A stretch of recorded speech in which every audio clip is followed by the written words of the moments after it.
Okay, तो अभी last class में हम लोगों ने क्या डिस्कस किया था, वही सीडीएफ तो पहले डिस्कस कर लिए थे, पीएमएफ, पीडीएफ, फिर हमने ये भी देखा था कि जो हमारे पास क्या होगा, पीडीएफ से सीडीएफ कैसे, पीएमएफ सीडीएफ कैसे निकलेगा, पीएमएफ की प्रॉपर्टीज क्या है, थोड़े से देखे थे, डेफिनेशन देखे थे स्पेशली। और हाँ, बाकी यही सब था, पीएमएफ पीडीएफ भी डिस्कस किया था मेनली। एक और मैं प्रॉपर्टी लिखा देता हूँ, सो या आज एक क्वेश्चन ही पूछ लेता हूँ, देखो।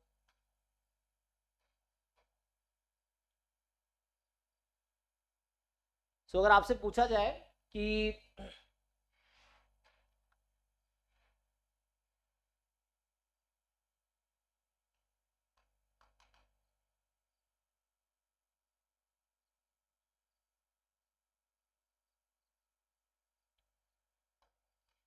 या क्वेश्चन में मैं थ्योरम में लिखा देता हूँ, इतना टाइम पास क्यों करें।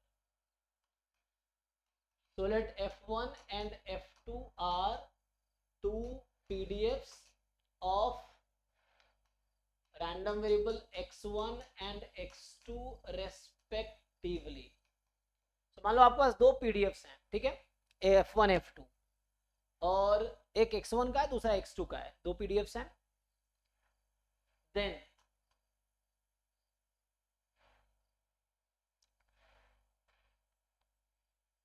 जो एक नया मैं डिफाइन करूं फंक्शन fx, जो कि मान लो lambda time f1x plus 1 minus lambda time f2x। So मेरा क्वेश्चन ये है कि क्या ये पीडीएफ होगा, आपसे मैं पूछना चाह रहा हूं। हमने क्या किया, और लैम्बडा क्या है यहाँ पे, जहां लैम्बडा 0 1 के बीच का कोई भी नंबर, ये कॉन्वेक्स कॉम्बिनेशन है f1 f2 का।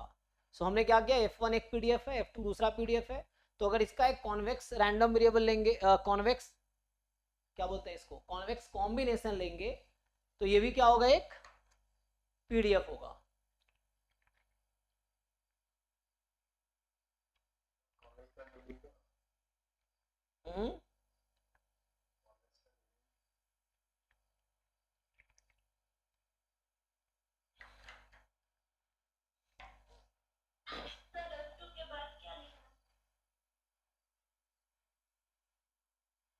ये है रेस्पेक्टिवली। सो ये होगा आपका F2R, अच्छा R है वो एक्चुअली राइटिंग ना। So F1 and F2 are two PDF, ठीक है ना, F1 and F2 are two PDFs of random variables x1 x2 respectively। then नया मैं एक लिख रहा हूं फंक्शन जो कि lambda time f1x 1 minus lambda f2x, this is also a, so ये क्या होगा, this is also a PDF of some random variable of a random variable x। तो कोई ना कोई ऐसा रैंडम वेरिएबल होगा जिसका पीडीएफ ये होगा, जो कि x x1 x2 से डिफरेंट भी हो सकता है ना।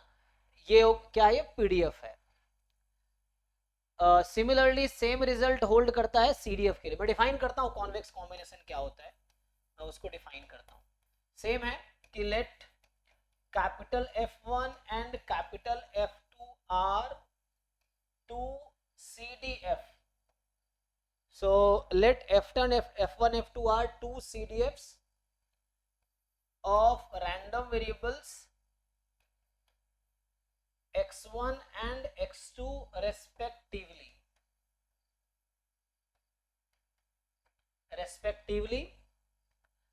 then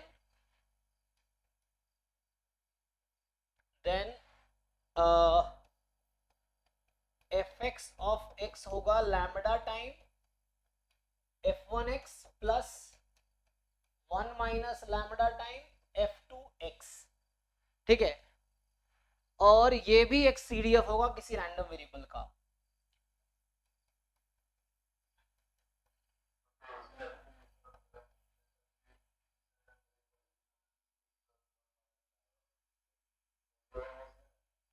नहीं नहीं सेम नहीं, यहाँ पे दोनों कॉन्टिन्यूअस भी हो सकता है।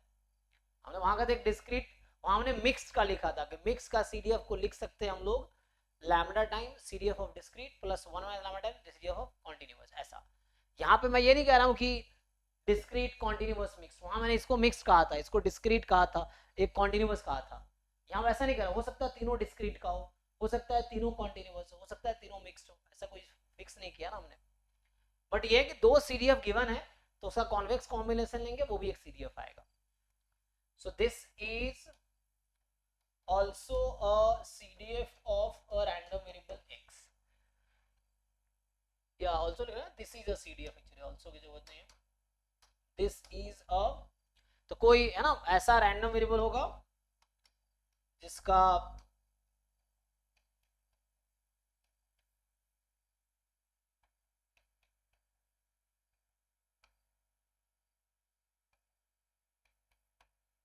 ठीक है। सो ये आ जाएगा हमारे पास, तो ये थ्योरम है जस्ट, है ना। अच्छा, कॉन्वेक्स कॉम्बिनेशन क्या होता है? सो हम लोग लीनियर अलजेब्रा में पढ़ते हैं, एक वर्ड आता है लीनियर कॉम्बिनेशन, है ना, एक वर्ड आता है लीनियर कॉम्बिनेशन। तो जैसे मैं सिंपली लिखूं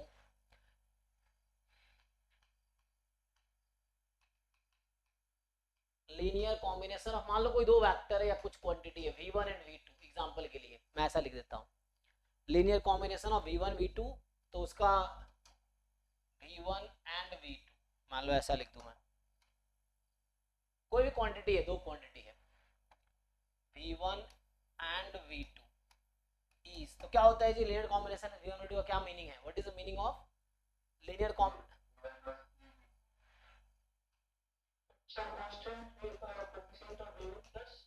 मान लो ऐसा लिख लो a time v1 plus b time v2, जहां पे a कोई भी रियल नंबर हो सकता है, b कोई भी रियल नंबर हो सकता है, यहाँ कोई रिस्ट्रिक्शन नहीं है, ठीक।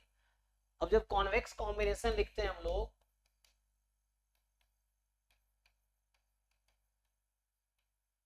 जब हम लोग कॉन्वेक्स कॉम्बिनेशन लिखेंगे तो ये होगा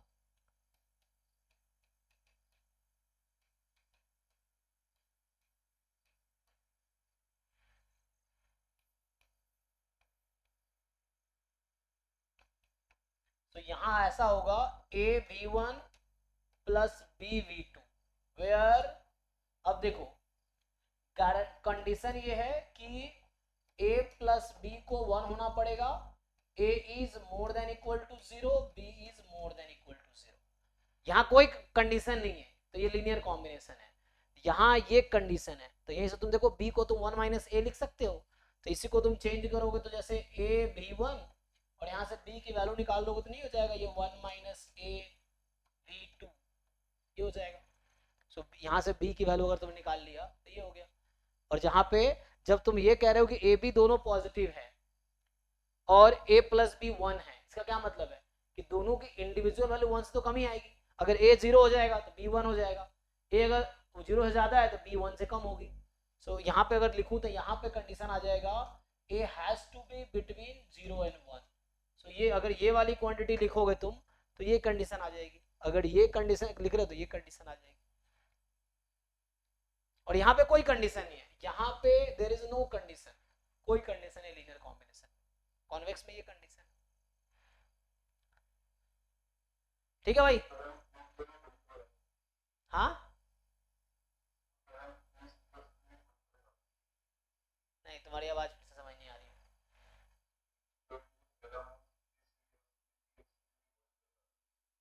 हाँ जी, तो वही बोल रहा हूँ, यहाँ पे कॉन्वेक्स कॉम्बिनेशन है,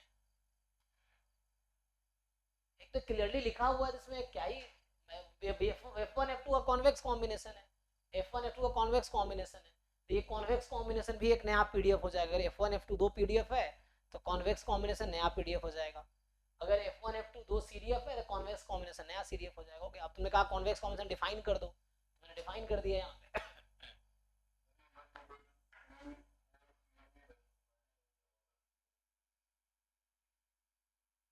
चैट में लिखो, नहीं समझ आ रहा।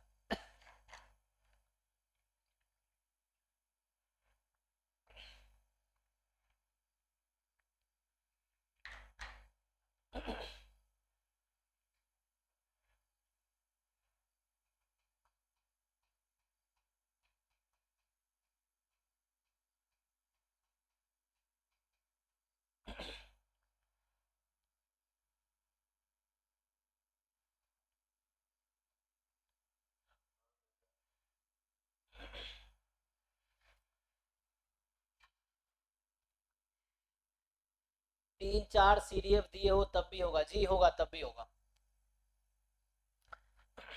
है ना, तब भी ऐसे ही कंडीशन आ जाएगी। तो ये same condition A B C D सबका सम 1 होगा, each should be non negative, उस तरीके से हो जाएगा।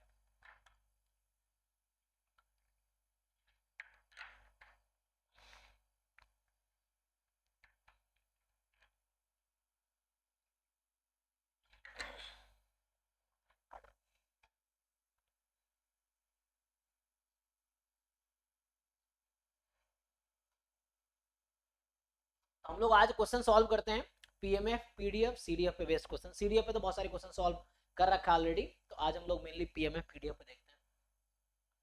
तो यही खोल रखे थे ना। तो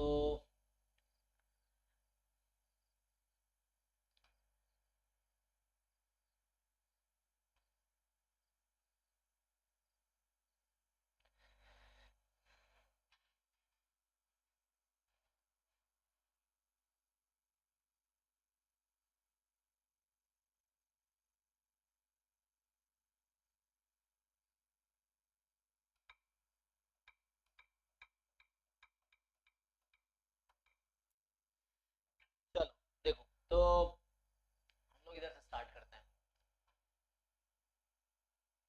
ठीक है, तो डिस्ट्रीब्यूशन नहीं पढ़ाया तो इसमें ये, हालांकि क्वेश्चन एक्चुअली एक्सपेक्टेशन का है, एक्सपेक्टेशन पढ़ाया है लेकिन एक्सपोनेंशियल और ये सब नहीं बताया। ये तो बेस थ्योरम का है, मतलब टोटल प्रोबेबिलिटी का है जो करा रखा है ऑलरेडी। बाकी तुम देख सकते हो ये असाइनमेंट ऑलरेडी है वहां पे, तुम देखो खुद भी तुम बैठ के सॉल्व कर सकते हो इन असाइनमेंट्स को ना, जो भी क्वेश्चन डाउट होगा पूछो। मतलब जो बच्चा मेहनती है वो तो खुद भी कर रहा होगा, कर ही लिया होगा ये चीजें, सब एटलीस्ट जिसको ऑलरेडी आता है या जिसको पता है। तो ये क्वेश्चन है, तो ये भी सैंपल वाला है, तो अभी इसको रहने दो। ये कन्वर्जेंस वाला है, ये हमने अभी कवर किया, ये भी सैंपल वाला क्वेश्चन है। तो ये आपने कर ही रखा ऑलरेडी, बाइनोमियल डिस्ट्रीब्यूशन वाला है ये, कि 12 कॉइन को टॉस किया डाइस को तो क्या प्रोबेबिलिटी कम से कम एक बार 6 आएगी। ये एक्चुअली जो है, हाँ, हालांकि जॉइंट डिस्ट्रीब्यूशन पे, जॉइंट हमने पढ़ा नहीं है। ये एमजीएफ पे, ये हमने सॉल्व किया था। एमजीएफ आप लोगों को पढ़ाया मैंने? एमजीएफ नहीं पढ़ाया ना अभी, तो एमजीएफ डिस्कस नहीं किया है। ये सब भी सब आउट ऑफ कोवेरिएंस, ये सब जॉइंट के क्वेश्चन हैं एक्चुअली। ये भी जॉइंट कहीं ना कहीं रिलेटेड ही है। ये देखो, ये जैसे यहाँ पे अब आपको F1 with a PDF of normal 01, ये आइडिया है। F2 with a PDF of normal 06। अभी जो मैं थ्योरम लिखा रहा था उसी पे बेस्ड है ये। देखो लैम्डा की वैल्यू 0.6 है और 1 माइनस लैम्डा 0.4 है। कहने का मतलब कि 0.6 प्लस 0.4 1 हो गया ना, तो ये दो पीडीएफ का कॉन्वेक्स कॉम्बिनेशन है, तो ये भी एक नया पीडीएफ है। तो x1 का पीडीएफ f1 है, x2 का f2 है, एक नया y दिया, बोला कि y का पीडीएफ इसका कॉन्वेक्स कॉम्बिनेशन है। तो बताओ इसका वेरिएंस क्या होगा? तुम लोगों को वेरिएंस निकालना भी सीखा नहीं है, तभी तो पीएमएफ और पीडीएफ पे बेस्ड क्वेश्चन तुम सॉल्व कर पाओगे। क्वांटाइल क्वार्टाइल भी नहीं पढ़े हो अभी, ये क्वांटाइल पे क्वेश्चन बेस्ड है ना, pth क्वांटाइल। तो क्वांटाइल अभी आगे डिस्कस करेंगे। ये वाला क्वेश्चन बेसिक का है जो तुम कर रखे होगे ऑलरेडी शायद। एक बैग में 5 ब्लू बॉल है, 15 रेड है, 3 बॉल ड्रॉ किया, तो probability that none of chosen ball is blue. तो ये हाइपर ज्योमेट्रिक वाला है ना ये। हाँ बेसिक प्रोबेबिलिटी है, यस। सो बेसिक वाला है जिसमें डायरेक्टली कोई पीएमएफ में मिला ही नहीं। ये सब भी रैंडम, ज्यादातर क्वेश्चन रैंडम वेरिएबल है ना, लेकिन आगे के हैं नॉर्मल डिस्ट्रीब्यूशन और ये सब है। ये भी है, इसमें यूएम ही पूछ रहा है तुमसे, ये तो रैंडम वेरिएबल सर्च करना पड़ेगा मुझे लग रहा है।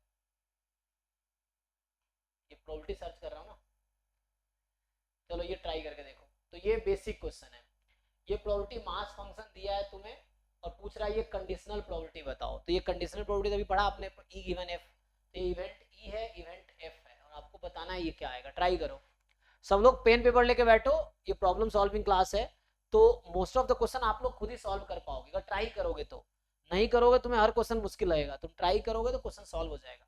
और जो बच्चा घर पे क्वेश्चन सॉल्व कर पाएगा उसी बच्चे से एग्जाम में क्वेश्चन सॉल्व होगा। तो एट लास्ट आपको सीखना पड़ेगा कि how to solve question independently, बिना किसी हेल्प से आप खुद से कर पाओगे कि नहीं कर पाओगे, तभी एग्जाम में होगा ना। एग्जाम में तो वैसे ही है, नया क्वेश्चन आया, अब हमें खुद सोचना है क्या करे क्या ना करे। तो यहाँ पे मैं हेल्प के लिए खड़ा हूँ, अभी आप सॉल्व करो, जब नहीं होगा तो हेल्प के लिए खड़ा हूँ, फिर आपको हेल्प करूंगा। But I think most of you खुद ही सॉल्व कर दोगे, करके देखो। आराम से पढ़ो, मीनिंग निकालो, ट्राई करो, फिर मैं बताता हूँ नहीं होगा तो।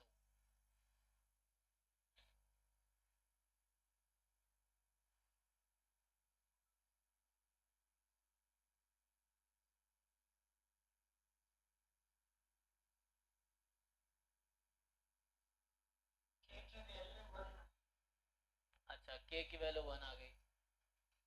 ओके, हमसे पूछा है ये बताओ। ठीक है, जैसे यहाँ पे के नहीं निकालोगे तो भी काम चल जाएगा, क्योंकि कंडीशन है ना, कैंसिल हो जाएगा।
फाइव बाई 136, बाकी लोग ये मान लीजिए ए ऑप्शन है। ट्राई करो, ट्राई करने के बाद ही कुछ हो सकता है ना, कोशिश के बाद ही सफलता मिलती है, कोशिश के पहले किसी को नहीं मिलेगी। तो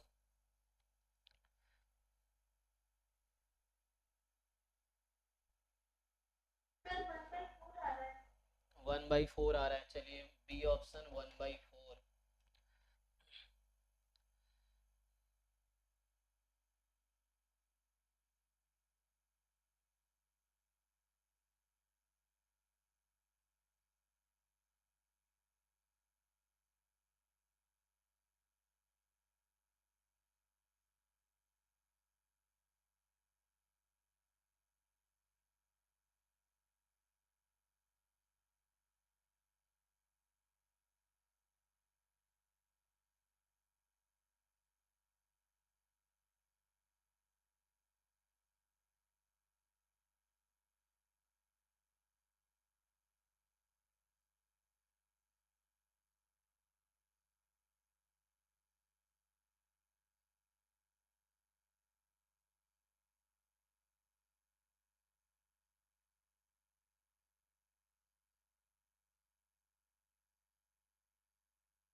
क्यों इंफिनिटी क्यों लेंगे, कहाँ कहाँ इंफिनिटी लेना है, कहाँ है?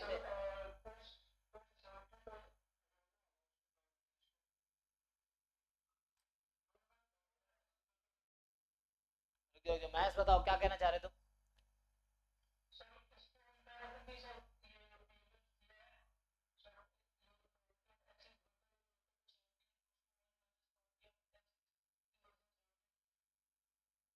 वो सबको पता है, तुम आंसर बताओ, फाइनल आंसर बताओ, तुमने सॉल्व किया?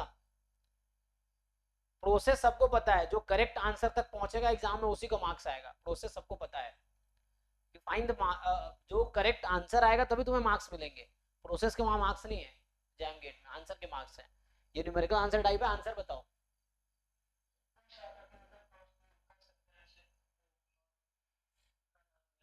अरे मेरे भाई तुम सॉल्व करके आंसर बताओ, ज्ञान नहीं देना है, ज्ञान सबको आता है, तुम आंसर बताओ। अभी क्वेश्चन दिया आंसर बताने के लिए, तो वो ठीक है, जो तुम कह रहे हो वो भी सही है, लेकिन तुम्हारा जो तरीका जो तुम सजेस्ट कर रहे हो, मेरा कहने का मतलब है कि उससे आंसर निकालो, अगर सही आंसर आएगा तो हो सकता है आप सही कह रहे हो। तो अभी पर्पस मेरा है कि आप लोग आंसर बताइए, प्रोसेस आपको आता है वो सही बता रहे हैं आप, it's okay, but you find the answer by your way, जो आप बताना चाह रहे हो उससे आप आंसर निकाल के बताओ, मैं ये कहना चाह रहा हूँ, ठीक है ना? तो आंसर निकालिए, क्या सही आंसर आ रहा है, मेरा ये पूछने का पर्पस है आपसे। प्रोसेस तो ठीक है। अच्छा 1/4 आ रहा है ना, सो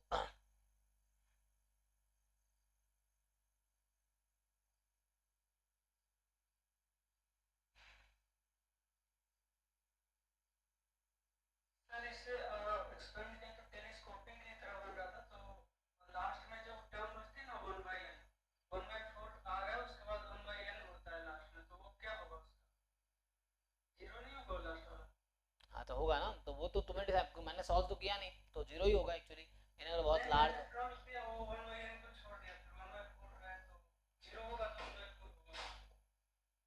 अरे भाई तो ये ऐसा थोड़ी होगा नहीं होगा, यहाँ कुछ कंडीशन थोड़ी आएगी, ऐसा ही थोड़ी हमारे ऊपर थोड़ी है कि होगा कि नहीं होगा, क्या तो तुम्हें डिसाइड करना है वो चीज़ें, वो तो मैं सॉल्व करूंगा तो मुझे समझ आएगा क्या करना है, अभी तो मैंने सॉल्व तो किया नहीं है। तो टेलीस्कोप ऑब्वियसली एन लार्ज होगा तो जीरो ही हो जाएगी, ये है, तो वो तो तुम्हें देखना है कैसे सॉल्व होगा। एनीवे देखो, सो तो बहुत लोगों ने सॉल्व कर ही लिया, कुछ खास तो है नहीं। देखो मैं ये चाहता हूँ कोई क्वेश्चन बोर्ड पे है तो आप आंसर बताओ, और देखो आपका मेथड से आंसर आ रहा है कि नहीं आ रहा है। प्रोसेस एक क्वेश्चन करने के 50 60 100 200 मेथड हो सकते हैं, लेकिन आपको ये जानना है कि जो आपका तरीका है क्या वो सही आंसर दे रहा है, ये जरूरी है। और यहाँ मैं किसी से ये नहीं पूछ रहा हूँ कि आप मुझे बताओ कैसे सॉल्व होगा, मैं बोल रहा हूँ आंसर बताओ मुझे कि आपके तरीके से क्या आंसर आ रहा है, ये है। उससे आपको ये समझ आएगा कि जो आपने सॉल्व किए हैं वो सही है कि गलत है, फिर आपको ये जानना होगा कहाँ गलती हुई है, तो उसको ठीक करना है, क्योंकि एग्जाम में यही क्वेश्चन आएगा, वहां तो आपको आंसर ही बताने हैं सिर्फ, तो आंसर आपको बताना पड़ेगा, ये है। सो जैसे अगर इसको हम लिखेंगे, so x more than equal to 17 intersection x more than equal to 5 upon probability x more than equal to 5। अब यहाँ पे इंटरसेक्शन लेंगे 17 से ज्यादा, तो हमने वो थ्योरम पढ़ा हुआ है, x मोर देन, मान लो x more than equal to k1, x more than equal to k2, तो कॉमन सॉल्यूशन आएगा x more than equal to, क्या लिखेंगे, मैक्सिमम ना, हाँ 17, यस मैक्सिमम ऑफ बोथ, तो ये सिंपली, हाँ सो ये थ्योरम था ना मैक्सिमम वाला कि दोनों x more than k1 more than k2, तो more than equal to maximum दोनों जो होगा वो होगा, लेस देन इक्वल टू होता है तो मिनिमम आता है, तो मैक्सिमम आएगा यहाँ पे थ्योरम में, और यहाँ x more than equal to 5। अब इसको आप लिखेंगे तो ऐसा हो जाएगा कि k की वैल्यू 17 से इन्फिनिटी, क्योंकि सपोर्ट 2 से स्टार्ट हो रहा है, और k upon n into n minus 1, यहाँ आ जाएगा summation k upon n into n minus 1, k from 5 to infinity. अब इस सीरीज का सम निकालना है आपको, है ना, तो सीरीज का सम जो भी होगा वो आंसर होगा, तो एक तो k कॉमन निकाल के आप बाहर कर सकते हैं इसको। अब जब इसको आप सॉल्व करेंगे तो जैसे आप कह रहे थे मैं summation 1/n minus 1/n minus 1 लिख सकता हूँ, k from 1 to 7, sorry k from 17 to infinity है, तो मैं एक काम कर सकता हूँ, अगर आपको वैसे प्रॉब्लम है तो इन्फिनिटी की जगह you can take capital N example के लिए, और लिमिट लगा दो n टेंस टू इन्फिनिटी। अगर यहाँ इन्फिनिटी तक जाएगा ना, क्योंकि मोर देन इक्वल टू 17 है, तो कहाँ तक, जो भी पॉसिबल सपोर्ट है, सपोर्ट क्या पॉसिबल है, सपोर्ट तो यहाँ 2 से लेकर इन्फिनिटी तक जा रही है, तो आपको वो देखना था, क्योंकि मैंने क्वेश्चन सॉल्व नहीं किया तो मुझे आइडिया क्या होगा, आप समझ आ रहा ना। तो यहाँ से आ जाएगा k फ्रॉम 5 टू इन्फिनिटी, तो यहाँ भी मैं वो काम कर सकता हूँ, n लगा दो, कुछ नया वेरिएबल लेना चाहो नया वेरिएबल ले लो, n टेंस टू इन्फिनिटी, ये 1 upon n minus 1 upon n minus 1। इसको अगर आप ओपन करेंगे, जब आप इसको ओपन करेंगे तो क्या होगा देखिए। सो मैं ओपन करता हूँ न्यूमरेटर को।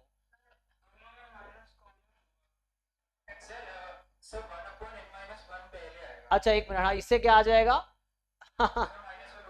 हाँ वो तो माइनस माइनस कट ही जाएगा। हाँ कैंसिल हो जाएगा, लेकिन बेटर रहेगा n minus one minus n लिखा जाए, है ना। सो इट्स ओके, कोई दिक्कत नहीं है। So one by N minus नहीं, one by N minus one minus N, ठीक है, वन बाई एन ये कर लीजिए। सो यहाँ भी वही करना पड़ेगा उस केस में। सो उस केस में हमें करना पड़ेगा one upon n minus one minus one by n. अब इसको ओपन कीजिए, इसको जब ओपन करेंगे आप तो आएगा one by sixteen minus one by seventeen, फिर अगला आएगा one by seventeen minus one by eighteen, dot dot dot dot dot, अगर लास्ट टर्म्स लिखेंगे so one by N minus one minus one by N, और यहाँ पे लगा रखा है मैंने limit capital N tends to infinity. सो ये बस समझने के लिए, वरना वो तो ऐसे ही दिख रहा आपको कैंसिल होके एंड में। हाँ तो वैसे भी कर सकते हो आप, फॉर्मूला एक था उससे भी कर सकते हैं डायरेक्टली। सो वो भी एक तरीका है।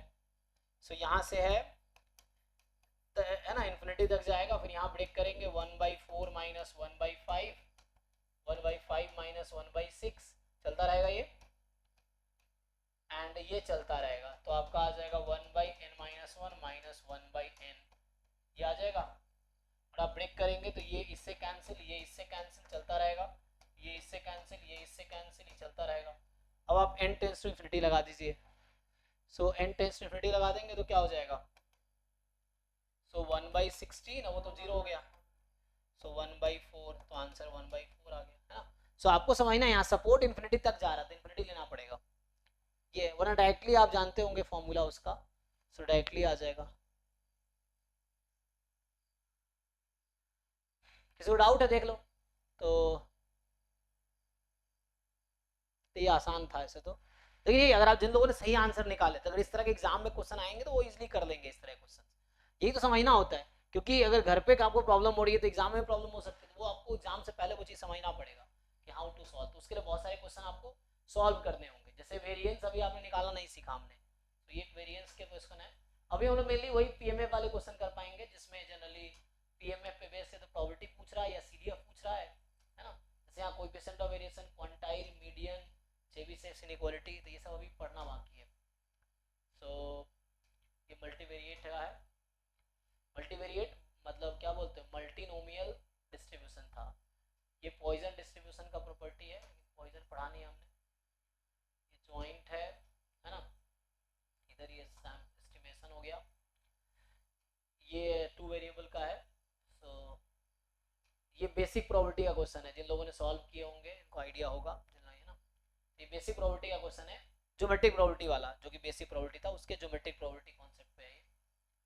तो देख लेना अगर नहीं सॉल्व किया होता ना, कि कर लिया होगा लोगों ने, तो ज्योमेट्रिक प्रॉपर्टी बेस्ड क्वेश्चन है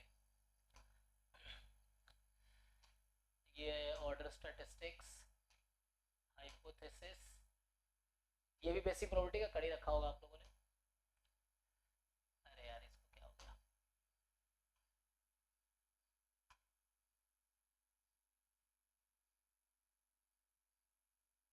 ये तो बेसिक वो उसका है, ये ऑर्डर स्टैटिस्टिक्स वाला है, ये बेसिक प्रोबेबिलिटी का ही है। नहीं लेकिन ये मल्टीनोमियल डिस्ट्रीब्यूशन है, आगे आएगा। बाइनोमियल का जनरलाइज फॉर्म है, मल्टीनोमियल उसका क्वेश्चन है ये। तो अभी नहीं कर पाओगे, कोएफिशिएंट ऑफ वेरिएशन यूजर है ये क्वेश्चन देखो। तो लेकिन EX नहीं पता ना आपको, यहाँ पे ए बी निकालो जस्ट आप। तो अभी जितना पढ़ा है उसके बेस पे आप जस्ट ए बी की वैल्यू निकालो।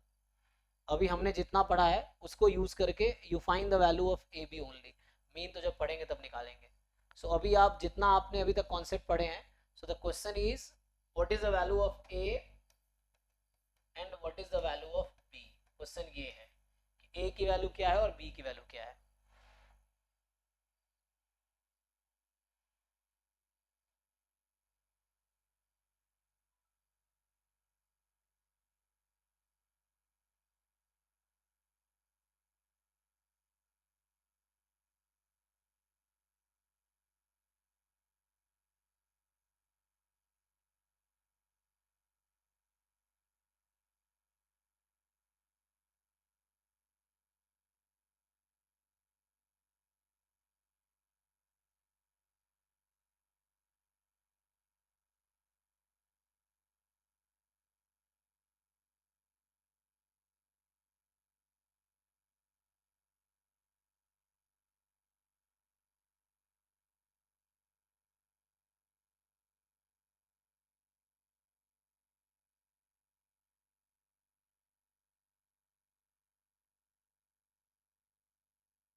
बाकी लोगों का यही आ रहा है?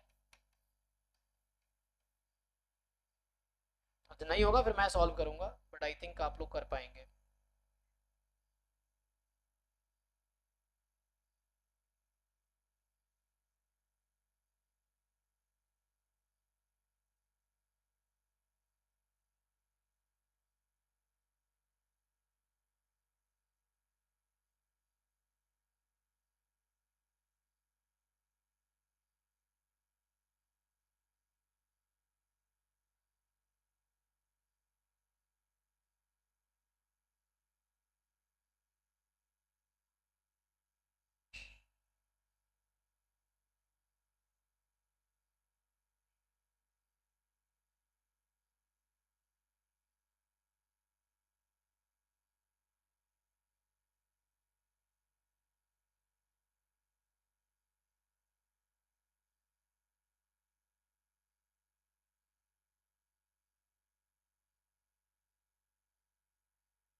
थर्टी सिक्स आ गया, अलग कैसे आ गया? कितना?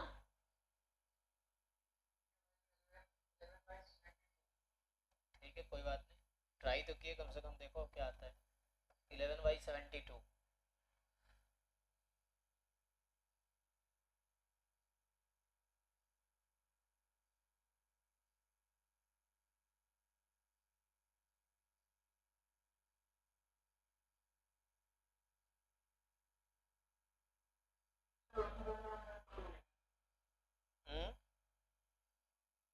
क्या क्या? हाँ अभी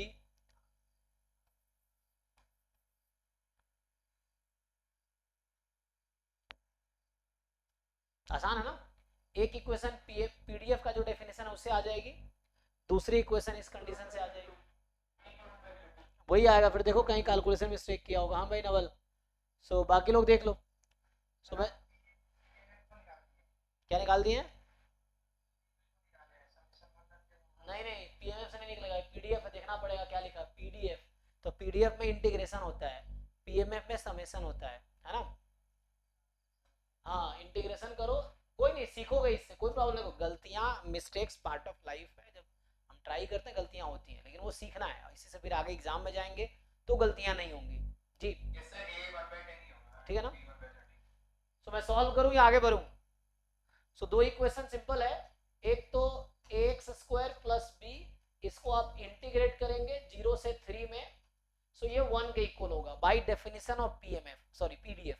जो पीडीएफ की डेफिनेशन है नॉन नेगेटिव होनी चाहिए, और सम इसका आपका है ना, तो A more than equal to 0, B more than इस तरह होगा जो भी होगा, बट ये है कि ए बी जो भी आएगा तो यहाँ पे इंटीग्रेशन 1 होने चाहिए इसका, और ये नॉन नेगेटिव होने चाहिए, एक्स स्क्वायर प्लस बी जो है नॉन नेगेटिव होने चाहिए। तो ये इंटीग्रेशन करके 1 कर दो, एक इक्वेशन यहाँ से आ जाएगी और दूसरी इक्वेशन यहाँ से आ जाएगी। ये कह रहा है x more than equal to 2 की प्रोबेबिलिटी, तो ये मोर देन 2 का मतलब 2 से स्टार्ट करेंगे, आप कहाँ तक जाएंगे 3 तक। हमने कल एक फॉर्मूला लिखा था आपको याद होगा कि प्रोबेबिलिटी एक्स बिलोंग्स टू ए, तो integration over A, so this will be 2 2, और कहाँ तक जा रहा है सपोर्ट, सपोर्ट 3 तक ही जा रहा है, तो 3 के आगे तो पीडीएफ 0 है।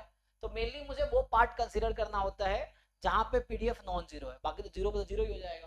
तो 2 से स्टार्ट किया और कहाँ तक जाएगा 3 तक, और इसको अगर आप इंटीग्रेट करेंगे x square plus B D x, और ये बता रखा है 2/3।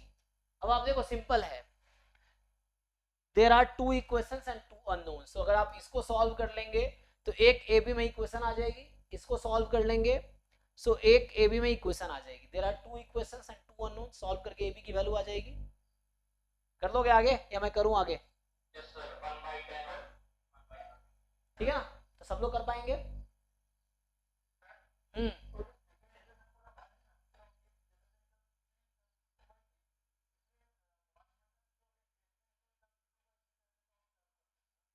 जी जी, उससे भी कर सकते हैं आप। आपकी मर्जी है, देखो वो तो आपके ऊपर है। मैं कह रहा हूँ एक क्वेश्चन 50 तरीके से हो सकता है, तो आपको जो समझ आ रहा है आप वो करेंगे, मुझे जो समझ आ रहा है मैं उसको। देखिए आंसर सबसे सेम ही आएगा, अगर सब लोग सही अप्रोच लगा रहे हैं तो आंसर एग्जाम में तो आप वही लगाओगे जो आपको समझ आ रहा है, जरूरी थोड़ी मैं जो कर रहा हूँ वही आप एग्जाम में करोगे, कोई दिक्कत नहीं। आप कैसे भी कर दो, वो तुम्हारे ऊपर है, इजी है ना, वो डिपेंड करता है। आप कॉम्प्लीमेंट ले लोगे सो उससे कर दो, उसमें कोई दिक्कत थोड़ी है, ये भी 2/3 है। सो यहाँ इंटीग्रेट करोगे ax² plus B D X, so ये 2/3 है अभी। अब यहाँ <<2 कह दिया तुमने, तो जीरो से सपोर्ट स्टार्ट हो रहा है, 2 तक जाएगा, तो ये भी करोगे, यहाँ से क्वेश्चन वही आएगी, सेम ही क्वेश्चन निकल के आएगी, तो यहाँ से क्वेश्चन आएगी वही क्वेश्चन यहाँ से भी आएगी।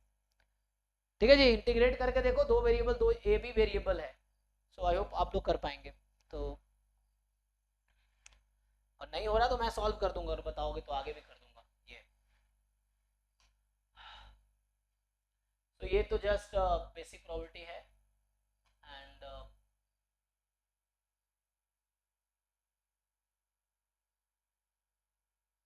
टेस्टिंग वाला क्वेश्चन है।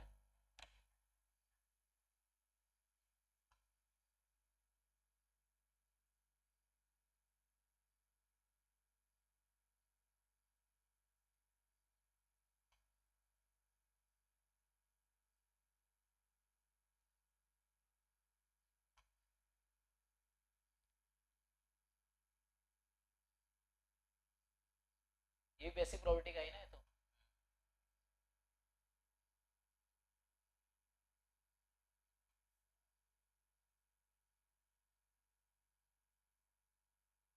क्या दे रखा, पीडीएफ दे रखा है और आपसे पूछ रहा है कि एमएलई क्या है।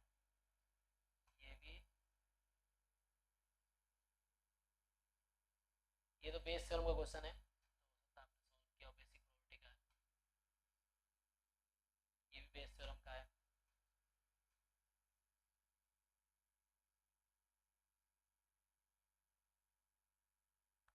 ये दो रैंडम वेरिएबल का है, इसको मीन अभी बताया नहीं है, ये भी ज्वाइंट है एक्चुअली। तो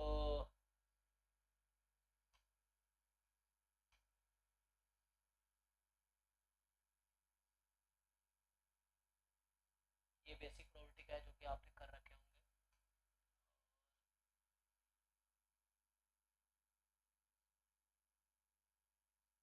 ई एक्सपेक्टेशन अभी पढ़ा नहीं हमने, एक्सपेक्टेशन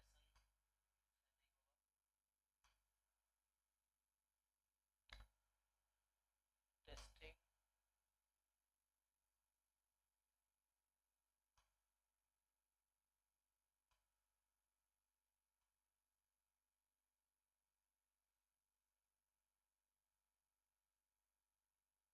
क्या पूछ रहा है, फाइनाइट एक्सपेक्टेशन।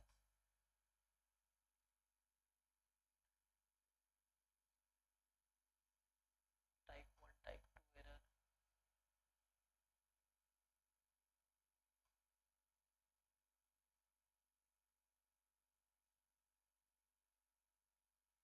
अभी ट्रांसफॉर्मेशन नहीं पढ़ा है, ट्रांसफॉर्मेशन का ये क्वेश्चन है, ठीक है ना।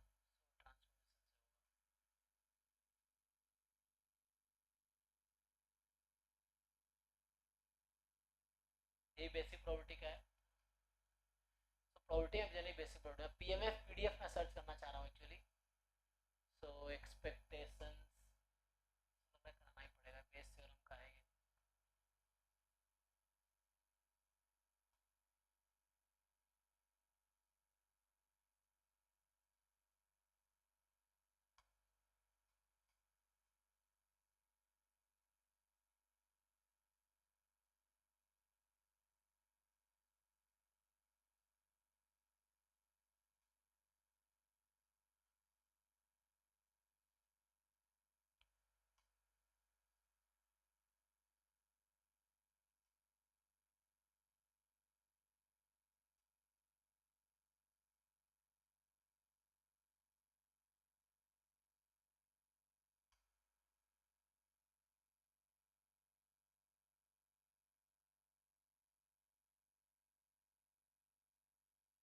ये तो डिस्ट्रीब्यूशन है बेस्ड है ना, number of trial required to get the second success.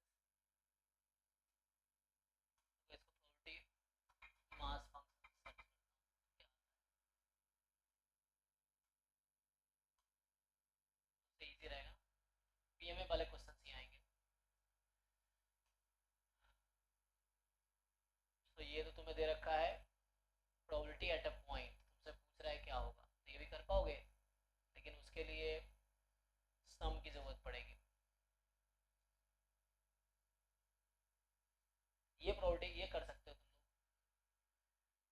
ये आपसे पूछा है, देखो ये ट्राई करके देखो।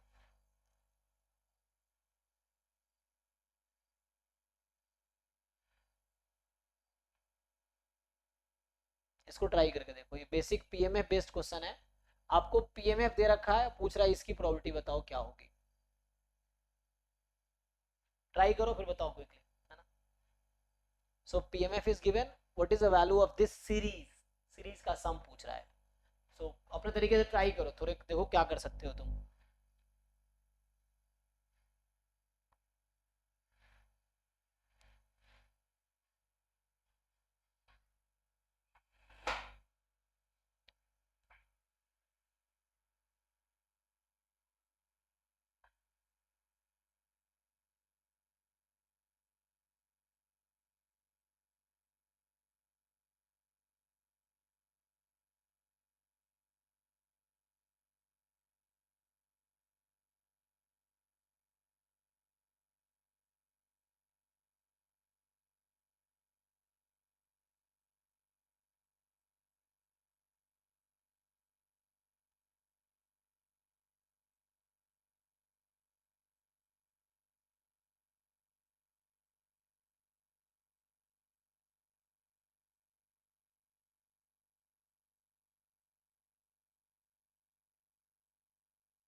जाएगा आज?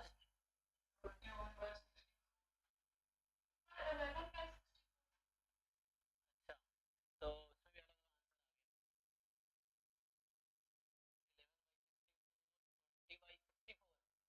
21। देखो कैलकुलेशन मिस्टेक होगा, तो ये सिंपल है ना। तो आपको इस सीरीज का सम निकालना है एक्चुअली।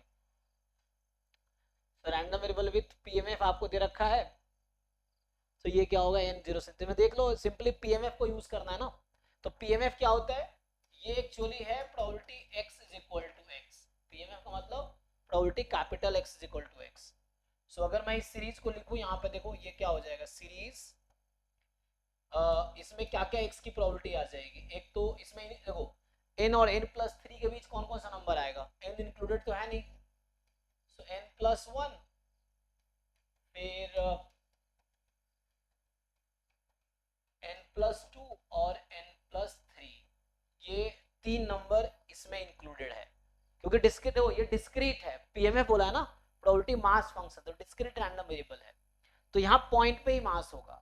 वो पॉइंट जो सपोर्ट में है, सपोर्ट क्या है यहाँ पे 1 2 3 4 5 नेचुरल नंबर सपोर्ट है एक्चुअली। तो यहाँ n तो है ना नेचुरल नंबर ही होगा, इंटीजर होगा इनफैक्ट। तो यहाँ पे n+1 n+2 यहाँ पुट कर दो वैल्यू, सिंप्लीफाई कर लो। तो जस्ट सीरीज का सम निकालना है, कुछ खास तो है नहीं।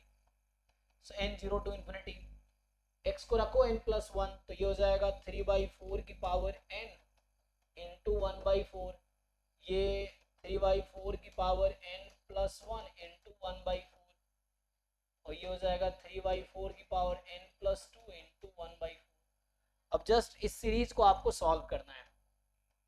सो n from 0 to infinity summation n from 0 to, इन तीनों में क्या कॉमन है, तो इन तीनों में कॉमन है 3/4 की पावर n, और 1/4 भी कॉमन ले लो, तो 1 प्लस 3/4 प्लस 9/16। अब ये तो सब कांस्टेंट है, इसको बाहर निकाल लेते हैं। तो जब आप इसको बाहर करेंगे तो आंसर आ जाएगा आपके पास 1/4, 1 प्लस 3/4 प्लस 9/16, और ये आ गया समेशन 3/4 की power n from 0 to infinity. इसको सिंप्लीफाई कर दो आप, ये तो ज्योमेट्रिक सीरीज है इनफिनाइट टर्म का, ठीक। सो ये तो यहाँ तुम 1/4 और यहाँ 16 अगर एलसीएम ले लिए तो 16 प्लस 12 प्लस 9, और इसका सम निकाल लो है ना, n को 0 रखोगे 1, a plus r square plus r cube and so on.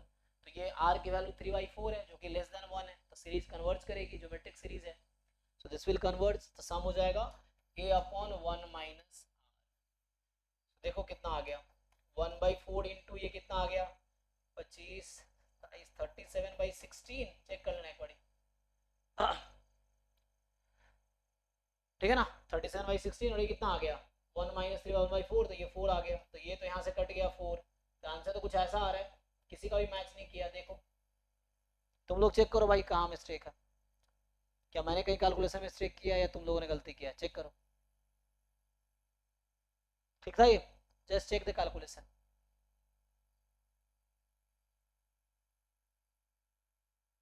Series का सम निकालना था एक्चुअली, ठीक है ना।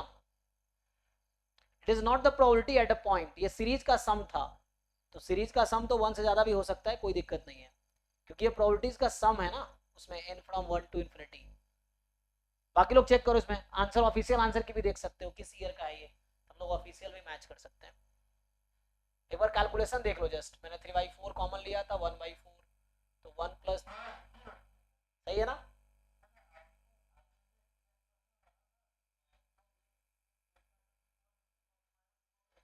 नहीं नहीं, सीडीएफ यहाँ लिखो एक ऐसे ज्योमेट्रिक में, ठीक है, मान लो सीडीएफ से करते हैं, तो पीएमएफ है, सीडीएफ कैसे निकालोगे। चलो ज्योमेट्रिक में सीडीएफ निकालना देखो, इसमें सीडीएफ कैसे निकालोगे, पहले तो वहां तक ऐड करना पड़ेगा, तो वो कॉम्प्लिकेटेड होगा, वो 2 सीरीज बन जाएगी और मुश्किल होगा, है ना, उसमें बहुत मुश्किल होगा सीरीज वाले तरीके से। देखो सीडीएफ तुम प्रोबेबिलिटी निकालने के लिए तब यूज करो जब सीडीएफ गिवन हो। अभी हमने कहा कि सीडीएफ से भी प्रोबेबिलिटी आएगी, पीएमएफ से भी प्रोबेबिलिटी आएगी, पीडीएफ से भी प्रोबेबिलिटी आएगी, तो जो गिवन है उसी को यूज करेंगे, क्यों हम मेथड को लेंदी बनाएंगे। जब मुझे पीएमएफ गिवन है तो प्रोबेबिलिटी हम पीएमएफ से निकालेंगे, पीडीएफ गिवन है प्रोबेबिलिटी पीडीएफ से निकालेंगे, सीडीएफ गिवन है प्रोबेबिलिटी सीडीएफ से आ जाएगी, ये चीज़ है। तो यहाँ चूंकि मुझे पीएमएफ गिवन है हम क्यों सीडीएफ निकालेंगे, पीएम से प्रोबेबिलिटी निकाल लेंगे, ये चीज़ है। सो हमने देखा कि प्रोबेबिलिटी क्या है, पॉइंट प्रोबेबिलिटी निकाले, देर रख दिया। जब सीडीएफ गिवन होता तो सीडीएफ यूज करता मैं, ये चीज़ है, सीडीएफ गिवन होता तब सीडीएफ यूज करते।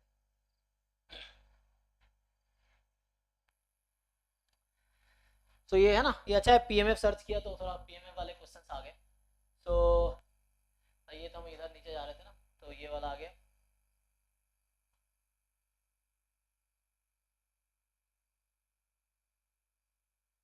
कुछ कह रहा है ये कन्वर्जेंस इन डिस्ट्रीब्यूशन का क्वेश्चन है ये पीएमएफ है,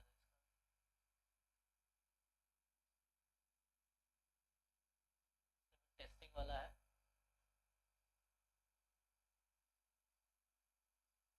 ये भी जॉइंट डिस्ट्रीब्यूशन का पीएमएफ है। ये ट्रांसफॉर्मेशन का क्वेश्चन है ना, ये जस्ट ट्रांसफॉर्मेशन पे बेस्ड क्वेश्चन है। ये मीन मीन अभी पढ़ा नहीं हमने, तो मीन यूज नहीं करेंगे, पीएमएफ है लेकिन मीन यूज करना है ना। ये जॉइंट का पीएमएफ है, ये भी जॉइंट का है। मेथड ऑफ मोमेंट एस्टिमेटर निकालना पूछ रहा है आपसे।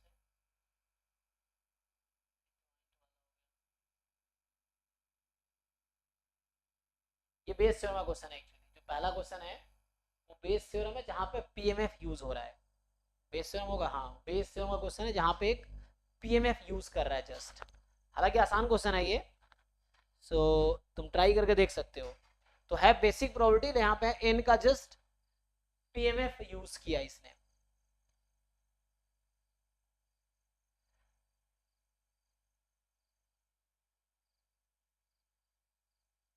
करके देखोगे, बताओ क्या आंसर आना चाहिए इसका।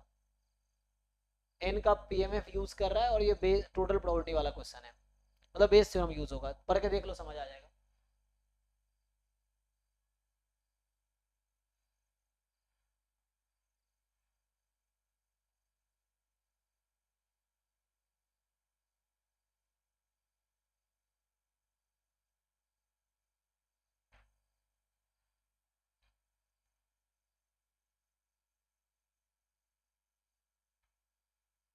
बताओ आंसर बताओ क्विकली, सॉल्व करो, देखो सॉल्व करना शुरू करो, जब आंसर आ जाए बताओ ये आंसर है। नहीं हो रहा है तब भी बताओ, फिर मैं सॉल्व कर दूंगा उसी पॉइंट पे। पता कैसे रहेगा तुम सॉल्व कर पाओगे कि नहीं कर पाओगे, जब तक ट्राई नहीं करोगे।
1/8।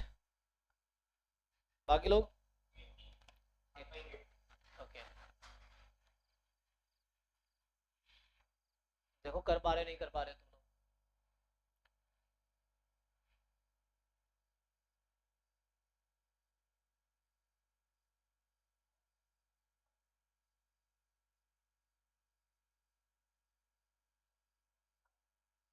So, मैं सॉल्व करूं या आगे बढ़ूं? हाँ जी शशांक, माइक कौन है आपका? क्या करूं, मैं सॉल्व करूं?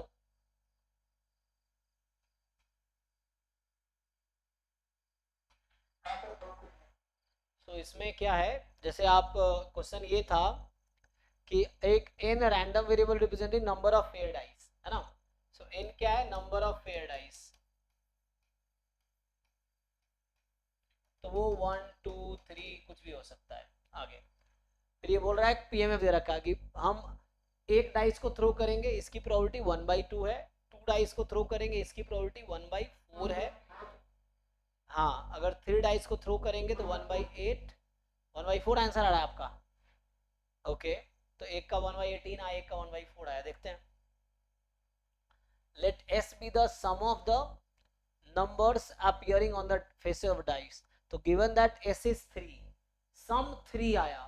जितने भी डाइस, एक डाइस या 2 डाइस या 3 डाइस, तीनों में से जो भी रोल हुआ या कितने भी, सम 3 आया। So what is the probability that 2 devices were throne?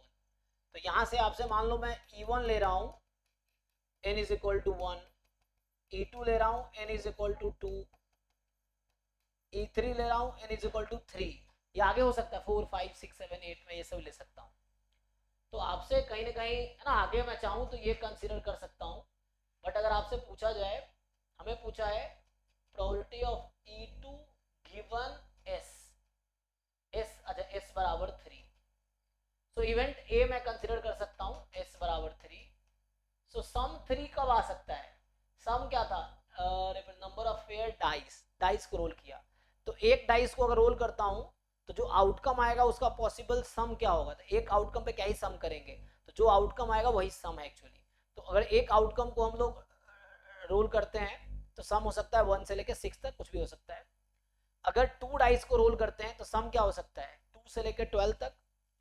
3 dice को रोल करेंगे तो सम होगा 3 से लेकर 18 तक, यही पॉसिबल सम है।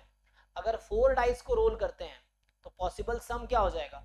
मिनिमम 4 होगा और आगे जाके 36, मैक्सिमम कितना होगा?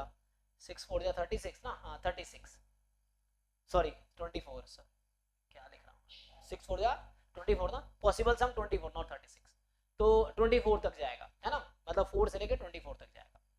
तो यहाँ पे हमें दे रखा है S3 है, तो इसका मतलब क्या पॉसिबल हो सकता है? n की पॉसिबल वैल्यू 4 हो सकती है कभी? 4 डाइस को रोल करेंगे सम कभी 3 आएगा? नहीं आएगा ना।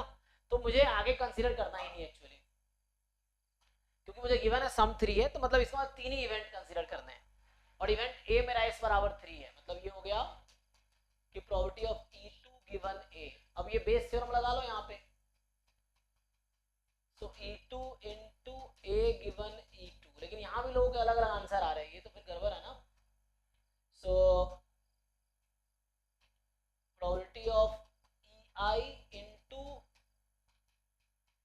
A गिवन EI, I की वैल्यू जो होगी दैट इज 1 to 3 है ना, 3 तक गया है।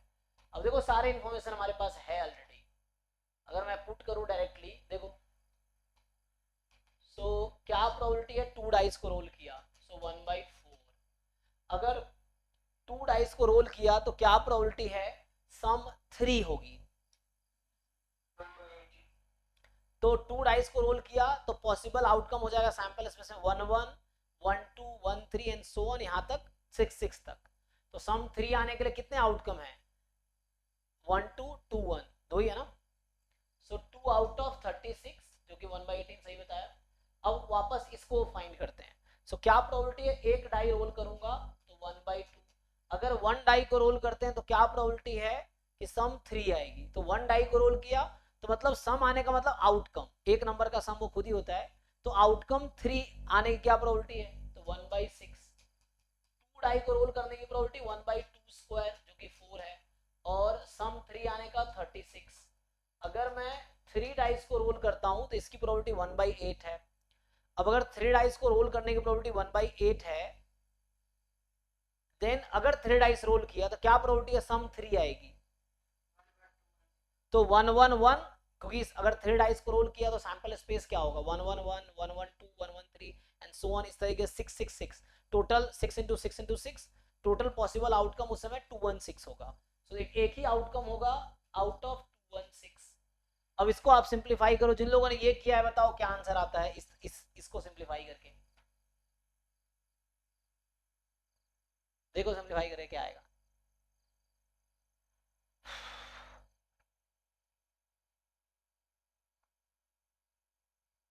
थोड़ा सा कैलकुलेशन है ना, तो सिंप्लीफाई करो, बताओ जो भी आएगा वही सही आंसर।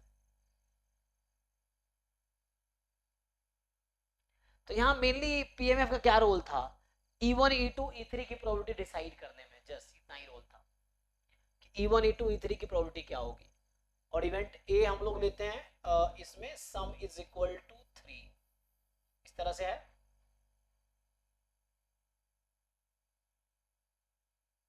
ओके जी, तो हाँ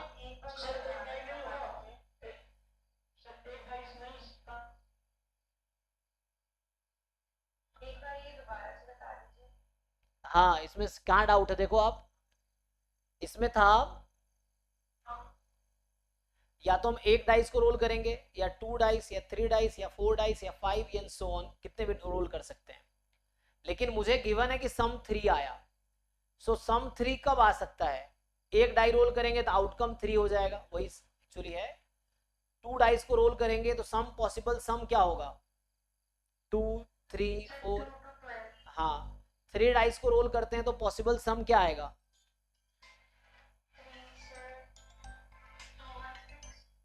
3 से, हाँ नहीं नहीं, सम सम सम,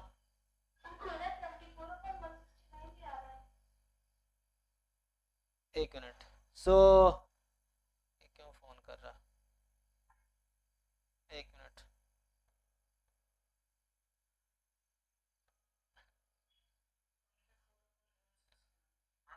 आपको रूममेट बताया था मैंने 3355 ना। हेलो, हाँ जी सर। हाँ 335 पे रूममेट होने से आपका 31/5 तक पूरा हो जाएगा। और 2.5 महीना का पूरी 6890। ठीक है, मैं कल आपसे मिल के बात करूंगा ना। हाँ 6890 3355, ठीक है, आपका हाँ हो गया 10,245 टोटल महीना। ठीक है, ओके, हाँ कल मिल के बात करते हिसाब भेज रहे, ओके, सो ठीक है, ये आ रहा है 24/169। हाँ देखो, अब डाउट क्या है आपका, देखिए किन का डाउट, देवांशी। सो देखिए इसमें, हाँ अगर 3 डाइस को रोल किया तो पॉसिबल सम क्या होगा, सम नहीं, पॉसिबल सम,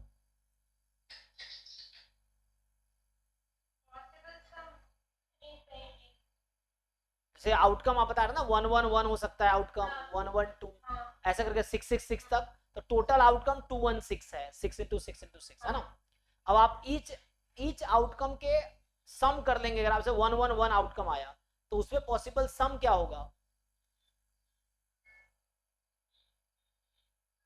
मतलब 3 डाइस को एक साथ रोल किया। हाँ देखिए मैं आपसे बोल रहा हूँ, मैं लिख के बता देता हूँ, 3 डाइस आर रोल्ड,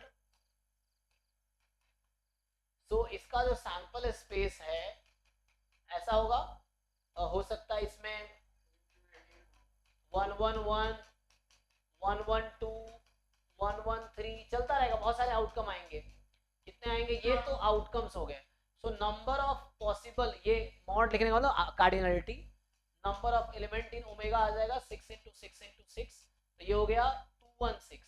अब मैं बोल रहा हूँ मान लो मेरा नंबर x है या s है, s is the sum of the outcomes, तो यहाँ इस आउटकम के करस्पॉन्डिंग सम क्या आएगा, तीनों आउटकम, तीनों, हाँ 3 4 5, मैक्सिमम क्या हो सकता है 18 तक, ये चीज है।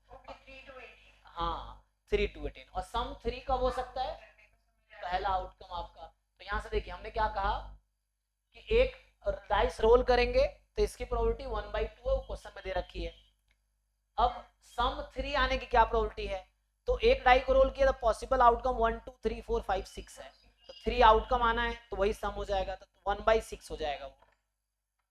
अगर क्या प्रोबेबिलिटी हमने 2 डाइस को रोल किया, तो क्वेश्चन बता रखा है 2 डाइस को रोल करने की क्या प्रोबेबिलिटी है 1/4। अब अगर हमने 2 डाइस को रोल किया तो क्या प्रोबेबिलिटी है सम 3 आएगी, क्योंकि मुझे गिवन है सम 3 है, मुझे इस क्वेश्चन में गिवन है कि सम 3 है एक्चुअली, ठीक है ना। मतलब ये लगा लो मैं नहीं, यहाँ देखिए आप सम 3, तो 2 डाइस को आप रोल कर रहे हैं। यस, अब सम 2 कौन कौन से आउटकम है सैंपल स्पेस में जिसके करस्पॉन्डिंग सम 2 हो जाएगी। हाँ हाँ 3 सॉरी यस, कितने आउटकम है सैंपल, यस यस 2 आउटकम्स हैं 1,2 2,1 आउट ऑफ 36, तो हमने लिखा 2 आउट ऑफ 36। अब क्या प्रोबेबिलिटी है, मैं 3 डाइस को रोल करूंगा, E3 की प्रोबेबिलिटी लिख रहा हूं, E3 की वो 1/8 है प्रोबेबिलिटी 3 डाइस रोल करने का। If we roll 3 dice then what is the probability that sum will be 3। अब 3 डाइस को रोल किया तो जो आउटकम्स तीनों पे आएंगे उसका सम 3 होने की क्या प्रोबेबिलिटी है। हाँ, क्योंकि एक ही आउटकम है 111 जिसके करस्पॉन्डिंग सम 3 मिलेगी, तो एक आउटकम है आउट ऑफ 216, तो यहाँ 1/216 ये हो गया। अब इसी को सिंप्लीफाई करते हैं, तो बाकी लोग देख लीजिए, तो ये आ रहा है कैलकुलेशन करके जैसे बता रहे थे वो लोग।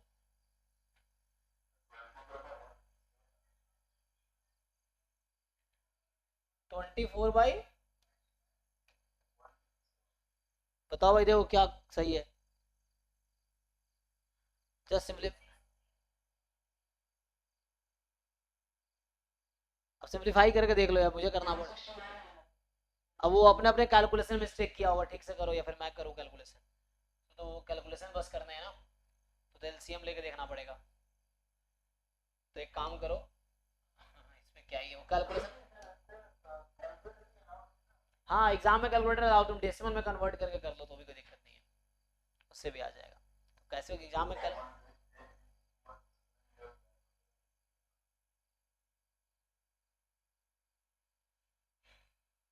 देखो पहली बात तो जैसे 4 सब में से हटा सकते हो तुम, ये जो 4 है ना, तो 6 दूने 12 हो जाएगा, तो ये दोनों मिलके यहाँ सिर्फ 3 बचेगा, इस 4 को हटा दो, यहाँ से 2 आ गया, एक तो ये काम है। 36 को भी, तो यहाँ से अभी क्या बचा हुआ है मेरे पास, वहाँ है 1/18 और यहाँ बचा 1/3 प्लस 2/32 मतलब 1/18 हो गया, और वहाँ पे बचा है 1/2 इंटू 1/216, देख लो मैंने कैंसिल कर दिया। अब इसमें तुम देख लो अब क्या एलसीएम ले सकते हो, 3 भी काट सकते हो चाहो तो, 1/3 कॉमन लेके भी हटा सकते हो, है ना। सो 1/3 हटाओ, वो भी कर सकते हो, 3 से अगर काटना हो तो 3 से यहाँ 6 बचेगा, ये 3 खत्म, ये 6 यहाँ से 3 से काटोगे, 3 7 जा 3 2 जा, तो अभी बचा 1/6 अपॉन, ठीक है ना। तो अब हो गया, तुम्हारा गलती दिख गया, सो 144, ठीक है चलो कैसे भी कर लो तुम्हारी मर्जी है। तो 24/169, अब कैलकुलेशन मिस्टेक करोगे एग्जाम में मार्क्स कटेंगे, क्योंकि एग्जाम में करेक्ट आंसर नहीं लिखोगे मार्क्स तो मिलेंगे नहीं। सो आगे देखो, ये तो पीएमए वाले क्वेश्चंस हैं, क्वेश्चन तो बहुत सारे, तुम खुद भी सर्च करके सॉल्व कर सकते हो, ये ऑलरेडी असाइनमेंट ड्राइव में है, तुम सॉल्व करो, डाउट हो पूछो। तो ये एमजीएफ बेस्ड क्वेश्चन है, बट इसमें तुम के निकाल सकते हो, है ना, इसमें के की वैल्यू निकाल सकते हो, ये सब टेस्टिंग वाले क्वेश्चन।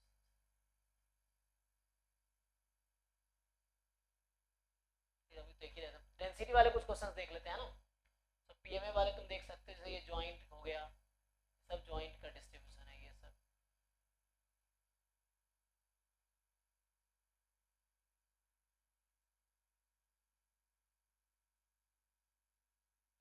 जॉइंट का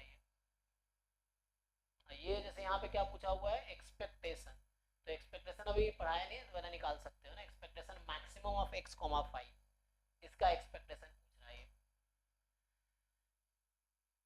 जैसे ये क्वेश्चन है, अब यहाँ भी ex पूछ रहा है, लेकिन आप इन कंडीशन को यूज करके पीएमएफ के डेफिनेशन और ये कंडीशन यूज करके आप ए बी सी डी की वैल्यू बता सकते हैं। क्या क्या अननोन है? सॉरी, सी डी है ना, जस्ट सी डी की वैल्यू बता सकते हो। इसलिए वैसे ही है जैसे क्वेश्चन अभी हमने पीडीएफ वाला किया था कि इंटीग्रेशन किया तो सम 1 कर देंगे, एक ही क्वेश्चन आ गई। मतलब वो जो वहां पे हमने EX निकालने के बजाय यहाँ से मैं पूछूं मैं आपसे कि आप इसमें सिर्फ CD की वैल्यू बताओ, तो अभी EX तो बाद में निकालेंगे, अभी आप इसको यूज करके just you find the value of C and D, है ना। यहाँ आपसे पूछ लेगा कि C एंड D की वैल्यू बताओ, तो निकाल पाओगे आप लोग। तो अभी ये दो कंडीशन है, जस्ट आपसे पूछे C, तो ये बिल्कुल वैसे ही क्वेश्चन है जैसे AB वाला क्वेश्चन था जो कि हमने A और B की वैल्यू निकाले थे, तो वैसे ही यहाँ C और D की वैल्यू निकाल लीजिए।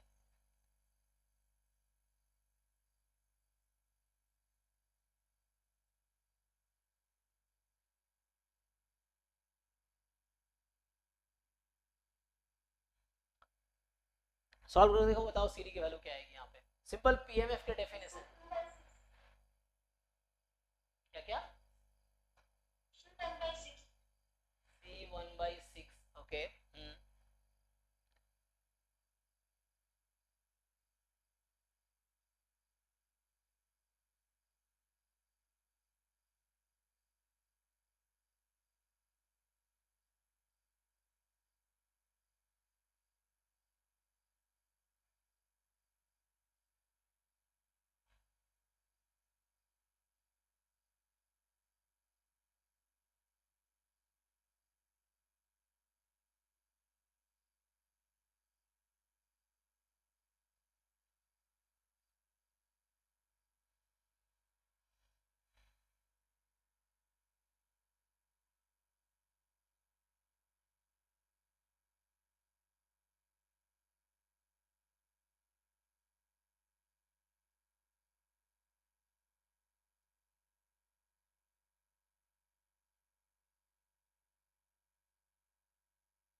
अलग अलग ऐसे आ गया, देखो कितना है ना, अभी अलग अलग आंसर आते हैं, कैसे होगा 1/2 1/18। तो ये पीएमएफ है ना, यहाँ पे समेशन होगा, तो यहाँ अगर देखोगे ये तो पीएमएफ सम है ना, टेबल बना सकते हो आप सिंपली। अगर आपको वैसे पीएमएफ के लिए कहीं कंफ्यूजन रहे सो आप टेबल भी बना सकते हो कि x बराबर x, सो x की वैल्यू है -2 -1 0 1 2, तो -2 रखोगे। अगर आप x की वैल्यू -2 रखोगे है ना, मतलब n की जगह -2 मान लो, तो -2 रखोगे तो ये c हो जाएगी। -1 रखोगे, यहाँ -1 इसमें रखना है तो ये 2c रहेगा। 0 पे ये 1/4 आपका, अच्छा 1 रखेंगे तो c हो जाएगा, ये 2c हो जाएगा। तो इसी चीज को हमने टेबल में कन्वर्ट कर दिया इस तरह से। अब देखो टोटल सम 1 होने चाहिए, तो इस टोटल ऐड करके 1 आना चाहिए, तो ऐड कर लो, कितना हो जाएगा 3c 6c प्लस d 1 होने चाहिए, ये हो गया। और फिर प्रोबेबिलिटी मॉड x, अब इसका मतलब हो गया, इसको खोलोगे आप, सो x की वैल्यू -1 और +1 के बीच जो वो 3/4 होनी चाहिए। अब यहाँ पे जब पीडीएफ होता है तो इंटीग्रेशन करते हैं, पीएमएफ है तो समेशन करेंगे।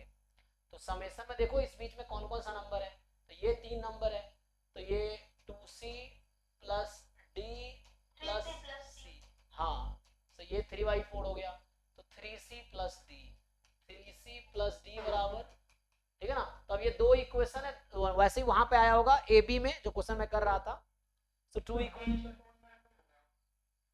हाँ, डी 1/4 और सी 1/6, ठीक है ना। तो इसको सब्ट्रैक्ट कर लो दोनों में से, तो यहाँ से 3c बराबर आ जाएगा आपका, घटा लो 1/4, ये तो कुछ और ही आ रहा है, चेक करो सी कितना आ रहा है, 6c माइनस 3c, ठीक है ना। तो c 1/12, ये तो कुछ और ही आ गया अलग आंसर, है ना, तुम दोनों से अलावा। c 1/12 किसी एक इक्वेशन में पुट कर दो, सो किसी एक इक्वेशन में पुट कर दोगे तो ये 1/2, तो d तो 1/2 आ जाएगी, है ना। तो ये आपके देखो, सो इस तरह से एग्जाम में हाँ, ठीक है ना, तो ये तुम ध्यान से देखो तो उससे हो जाएगा।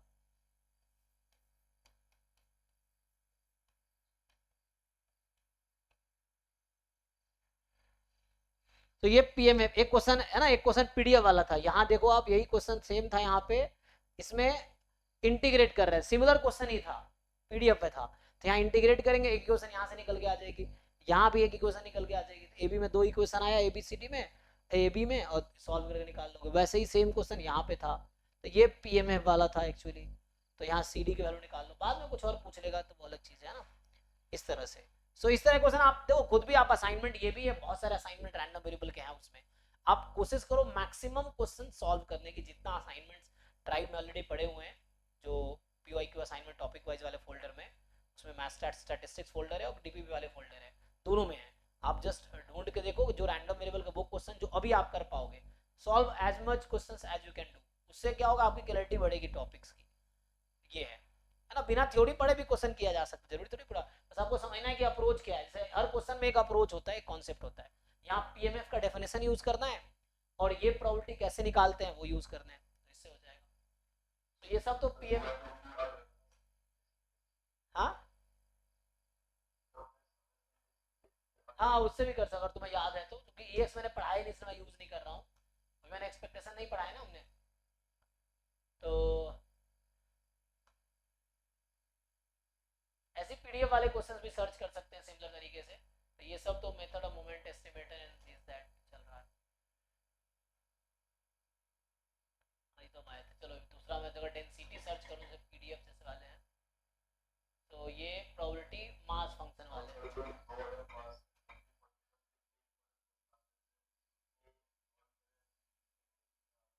नहीं नहीं, ट्राई कर सकते हो आप, चाहो तो सॉल्व करके देखो, प्रूव करके देखो, उससे एक आइडिया मिलेगा आपको, एटलीस्ट प्रैक्टिस करोगे तो कई बार उसी तरह के क्वेश्चन ऑब्जेक्टिव में आ जाएंगे, अब वो सब्जेक्टिव तब आते थे उसी कॉन्सेप्ट पे, या वैसे ही क्वेश्चन ऑब्जेक्टिव में ऑप्शंस दे देगा, तो आप उसे सॉल्व कर सकते हो जस्ट प्रैक्टिस पर्पस के लिए, तो प्रैक्टिस पर्पस से सॉल्व किया जा सकता है। ये तो ट्रांसफॉर्मेशन का क्वेश्चन आ गया कि ये रैंडम वेरिएबल है y बराबर 3x+2 का पीडीएफ क्या होगा, है ना, ये सब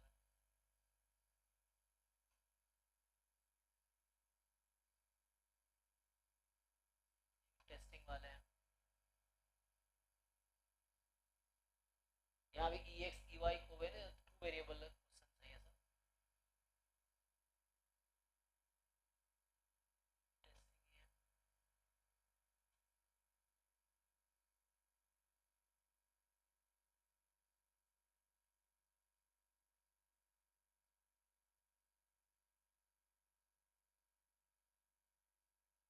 जैसे ये पीडीएफ के डेफिनेशन पे क्वेश्चन है, तो अभी के लिए मैं लास्ट क्वेश्चन ये सॉल्व कर रहा हूँ, आप इसको सॉल्व करके देखो, ये पीडीएफ के डेफिनेशन पे है, जस्ट आपसे एक्सपेक्ट कर रहा है कि आपको पीडीएफ का डेफिनेशन आता है कि नहीं, तो इस क्वेश्चन में पीडीएफ के डेफिनेशन पे ये क्वेश्चन बनाया रखा है, पूछ रहा है कि ये जो है पीडीएफ है, this function is the PDF of x, तो बताओ सी की वैल्यू क्या होगी, तो ये अभी के लिए लास्ट क्वेश्चन होगा, बाकी आप असाइनमेंट के थ्रू कर लेना, असाइनमेंट बहुत सारे हैं ग्रुप में ड्राइव में, आप उसको सॉल्व करो।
1/4, बाकी लोग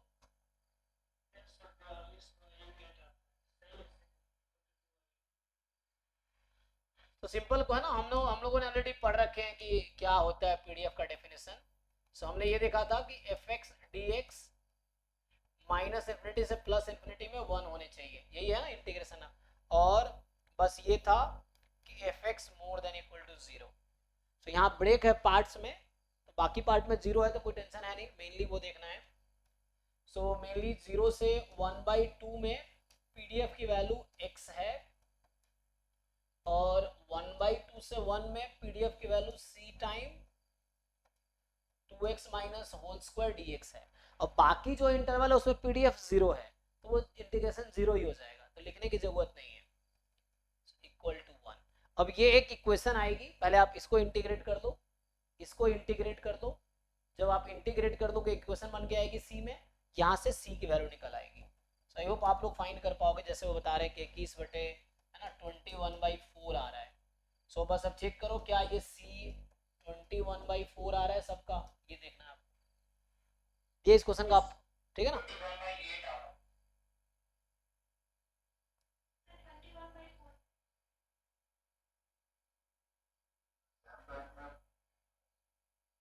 हाँ क्या जैम का चल रहा है ना, ये गेट वाला क्या है मतलब क्वेश्चन? अच्छा क्वेश्चन ये गेट का है, क्वेश्चन देखो ये गेट 2016 का क्वेश्चन है ये, ठीक है ना। ऐसे बहुत सारे क्वेश्चंस हैं, आप ये सर्च करोगे तो मिल जाएगा आपको, देखना पड़ेगा क्या आप जानते हो क्या नहीं। तो उस तरह से ये तो है ना, ये मेरे मेरी वाला क्वेश्चन आ गया।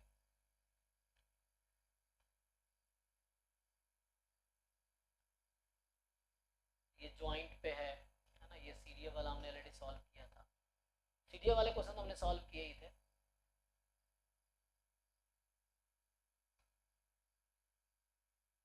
ये भी सेम पीडीएफ के डेफिनेशन पे है जो अभी क्वेश्चन किया तुमने, ये भी गेट का है, गेट 2022 का है। सो ये क्वेश्चन देखो ये सिमिलर ही है, जो अभी आपने सॉल्व किया है उसी पे, बस थोड़ा एक्स्ट्रा पूछ लिया कि x बिलोंग्स टू a बताओ, तो कल हमने इसका थ्योरम भी लिखाया था आपको कि x बिलोंग्स टू, अरे यार,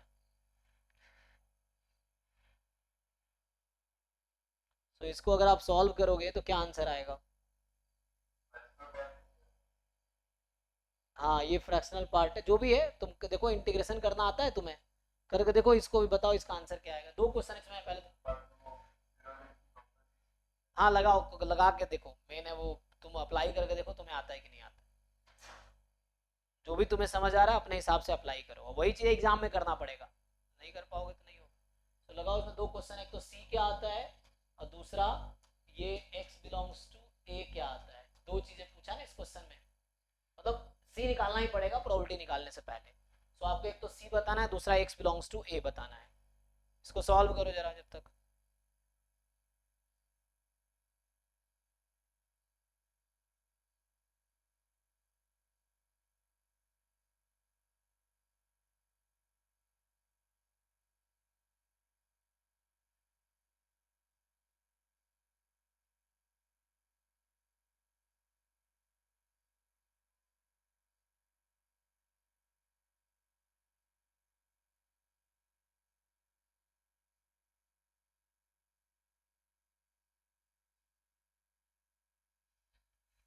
ठीक है ना, तो अभी के लिए स्टॉप करूंगा, लेकिन इसको कंप्लीट कर दो, इसको सॉल्व कर दो, क्या होगा।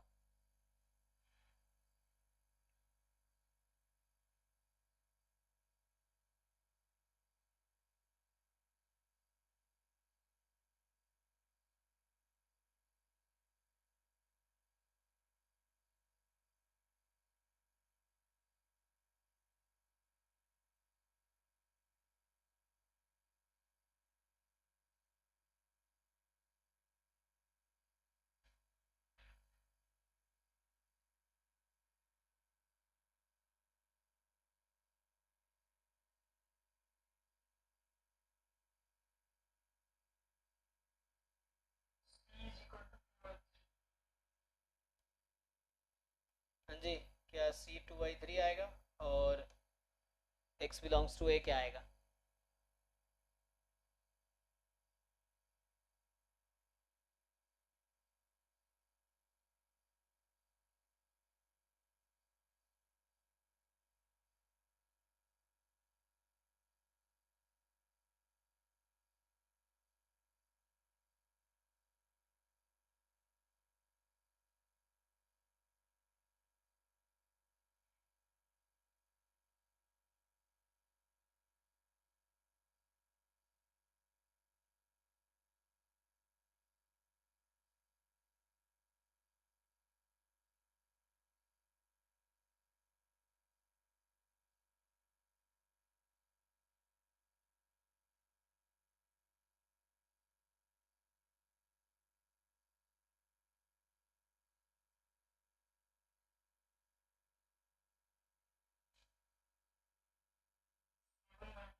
बाकी लोग इसको वेरीफाई कर लो, है ना, और अगर ना हो तो कल इसको मैं सॉल्व कर दूंगा, अभी तुम सॉल्व करके देख लो।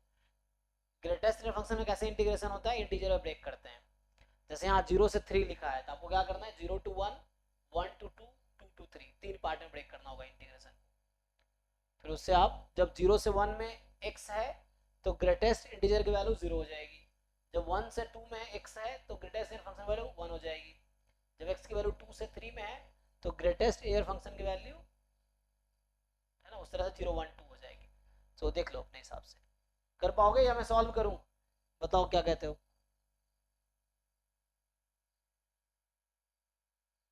पहले सी निकालना होगा, सी निकालने के लिए तुम्हें क्या करना है, 0 से 3 c time x minus this dx is 1, तो यहाँ से c आ जाएगा, और दूसरा x बिलोंग्स टू a है a, सो यहाँ 1/2 से 2 c time x minus this dx is, ये क्या आएगा, ये ढूंढना है तुम्हें। तो उसके लिए यहाँ हाफ से 1, 1 से 2, दो पार्ट में ब्रेक कर देना, यहाँ 0 से 1, 1 से 2, 2 से 3, और ग्रेटेस्ट इंटीजर फंक्शन को हटाना पड़ेगा तब जाके इंटीग्रेशन हो पाएगा। तो इंटीग्रेशन से पहले तुम्हें रिमूव करना पड़ेगा। कैसे रिमूव होगा, 0 से 1 में 0 रख दो उसको, 1 से 2 में 1 रख दो, 2 से 3 में 2 रख दो, करके देख लो हो जाएगा। सो अभी है ना जैम वाले लोग लीव कर सकते, अभी गेट की क्लास कंटिन्यू करूंगा लेकिन मैंने तो अभी गेट की क्लास चलेगी। चलो यही स्टॉप